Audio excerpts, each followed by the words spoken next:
Ministers, Excellencies, distinguished guests. I'm sorry, it was just so nice to sit there in a good company, so I forgot that I was supposed to hold a little speech here. But I think it's no exaggeration to say that the Arctic is at the heart of the global climate discussion. It is here that you can see the impact of climate change most clearly. We have for many years pointed out that the rate of warming is 2 to 3 times faster in the Arctic than the global average. New researchers say that this is an underestimation. For the last 4 decades, the Arctic has warmed 4 times faster than the rest of the planet. The Arctic is sending out an SOS to humanity. The problem is not only the rapid rate of change. We need to worry about negative feedback loops and dangerous tipping points that might make these changes irreversible. Thawing permafrost releases methane, a potent greenhouse gas. The enormous Greenland ice cap, our beautiful neighbor here in Nuuk, is melting fast. It will take a millennium or more to disappear, but the melting may reach a point of no return in just a few decades. That risk alone is a good reason for climate mitigation action. The fate of the Arctic is not only the concern of those who live here, but for every person on Earth. Now, I am an optimist by nature, and I don't think scare monitoring is helpful. But it's all right to cry wolf when a whole pack of wolves appears on the horizon. We must listen to the message of science and what the Arctic and Arctic people are telling us. The message is urgent, and we need to listen, and we need to act. Why is the Arctic changing fast? Not so much from action within the Arctic, but mainly from carbon emission further south.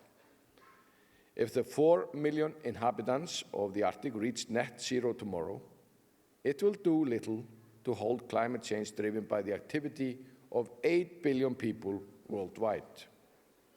But this does not mean that we in the Arctic should not take responsibility and just ask big emitters to turn down the emissions.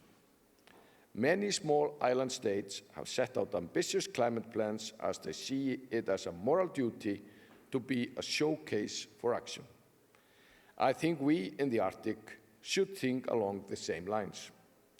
I would like to see more cooperation between Greenland and Iceland on climate issues, and more cooperation between Arctic states and other actors, despite the difficult situation at present in the Arctic Council. Indeed, we in the Arctic have taken responsibility. Our host, the government of Greenland, suspended oil exploration last year. Iceland has done the same. We also increased our ambition level last year, aiming for 55% cuts up to 2030. It must be said that this will be hard, as Iceland is already almost carbon-free with regard to heating and electricity production. But we think it is important to set the ambitious bar high and to set an example. We need good examples. We need leadership. We in the Arctic must act. But this will only get us so far. Climate change is a global problem, and it needs global solutions.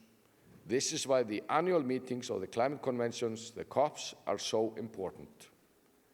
It is easy to say that they are just a huge talk shops, but it is no small feat to coordinate 200 countries in meeting perhaps the most complex challenge in the history of humankind. We must act, but we cannot act meaningfully except by moving in steps. We need to talk to each other, to to learn from each other as we update our policies and actions. I welcome the message from His Excellency Marim Al-Meri from the United Arab Emirates. We have a truly global platform in the form of the Paris Agreement. Now we need to deliver on those promises and spur action. We promised to beef up our targets for carbon cuts in Glasgow at COP26. Iceland has delivered on that promise. We will assess pledges at COP27 in Egypt this fall. We will then have a global stocktake at COP28 in Dubai.